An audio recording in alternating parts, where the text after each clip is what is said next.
بسم الله الرحمن الرحیم. السلام علیکم. نن مې ان شاء الله مونږ بایولوژیکل مالیکول نن یو بل ټاپک کو بایولوژیکل امپورټنس اف واټر. په بایولوژیکل امپورټنس اف واټر مونږ تیر یو لیکچر کړی دی، مطلب پولر نیچر اف واټر. نو پولر نیچر اف واټر تاسو نه کته چې پاره باندې ما لیکچر اپلوډ کړی دی. نن چې مونږ کوم د اوبو نور پراپرټیز وایو، په هغه کې مطلب زموږ دوه پراپرټیز دي، یو د کوهیسیو فورس او بل زموږ سره د اډهیسیو فورس. نو دلته کې اوله مونږ د کوهیسیو فورس او اډهیسیو فورس اوله مطلب ډیفینیشن کو به ځان پوي کو چې دا څه شي نه، بیا به ان شاء الله دی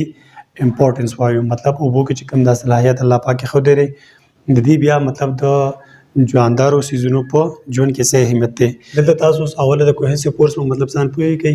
کوهیسیو فورس یو داسې فورس چې دا زموږ سره دوه سیم مالیکول لکه فرض کړئ دا زموږ یو مالیکول دی او دا زموږ سره بل مالیکول دی، خو دا دواړه مالیکول مطلب یو شان مالیکول وي. سپوز دا زموږ سره واټر مالیکول دی او دا هم زموږ سره واټر مالیکول دی. نو دا دواړه یو شان چې کوم مالیکول دی دوی په ماس کې چې کوم فورس اف اټریکشن دی. فورس اف اټریکشن مطلب دا دی چې دوه سيزونه به مطلب یو بل ځان ته راکاږي. ټیک شو، لکه دا دوه مرکري دي، دا یو مالیکول دا بل مالیکول دی. نو دوی په ماس کې د څه فورس دي، د څه کشش، د څه قوت چې دا دواړه یو بل ځان ته راکاږي. This is called force of attraction.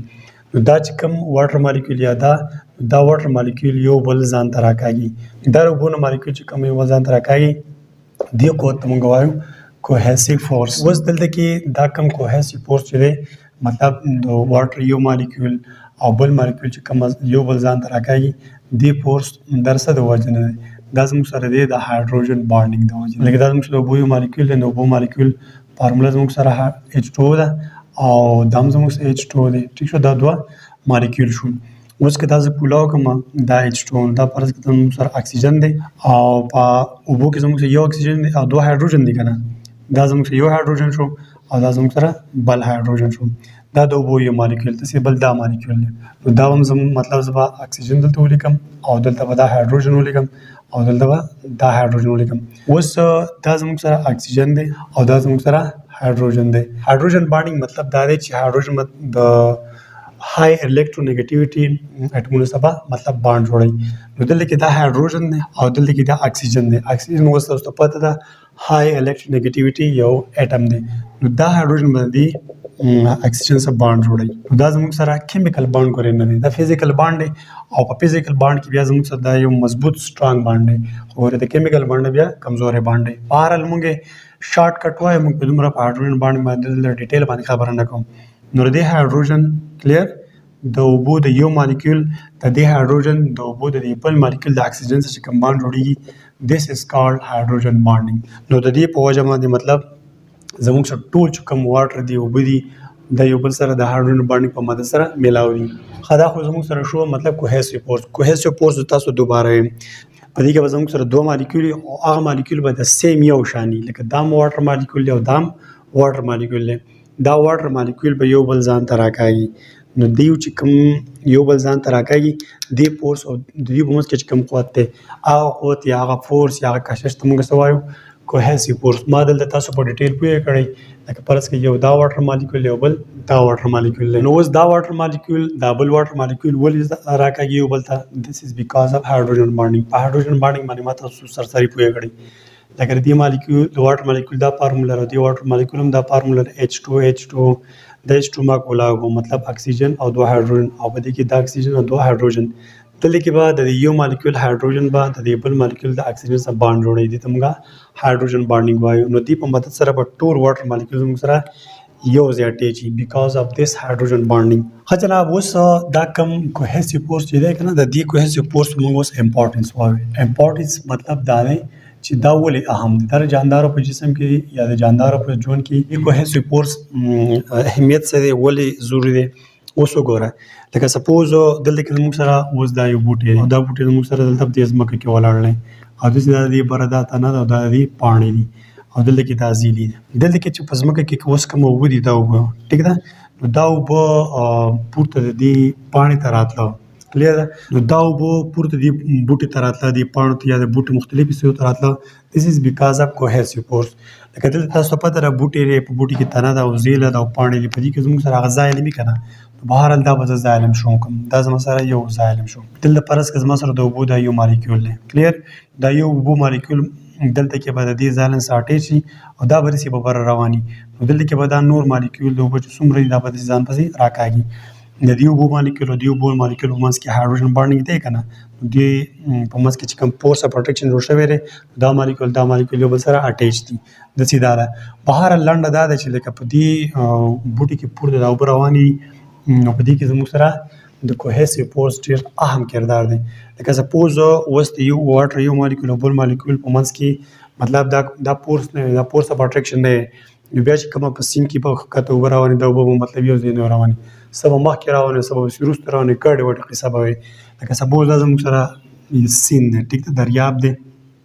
په دې کې که فرض که دې اوبو ته څه رکاوټ رانغی یا مطلب انې رکاوټ یا د چا ته څه بند وکړو په بل طرف یې وتړلې یا مطلب بل څه شی خو څه رکاوټ ته نشته نو که تاسو وینئ دا ټولې اوبه یو شان روانې دي کلیر نو دا زموږ سره دا اوبه له څه وجې نه روانې دي ځکه چې د واټر مالیکول په منځ کې خپله کې یو اټریکشن یو فورس دی د راښکلو هغه فورس ته موږ څه وایو کوهیسیو فورس دا خو موږ هم د دریاب خبره کوو دلته کې د جاندارو په زندګۍ کې د دوی د اهمیت دی چې په ځمکه کې اوبه دي او دا ځمکه چې کوم اوبه پورته دي بوټي دي دې ته خو نه موږ موټر لګوو نه بهرحال نور څه په سارنجو ته اوبه دننه کوو بلکې دا اوبه په خپله په پورته روان نو دا ځکه چې دلته به یو واټر مالیکول به بره روان شي دا نور مالیکول به ځان پسې راکاږي او ټولې اوبه به دلته کې بره دغه ته راشي دې بوټي ته به راشي پاڼې ته به راشي او په دغه اوبو کې اوس حل شوي منرلز وغیره هم به بره راځي ښه دا خو شو زموږ سره د کوهیسیو فورس په باره کې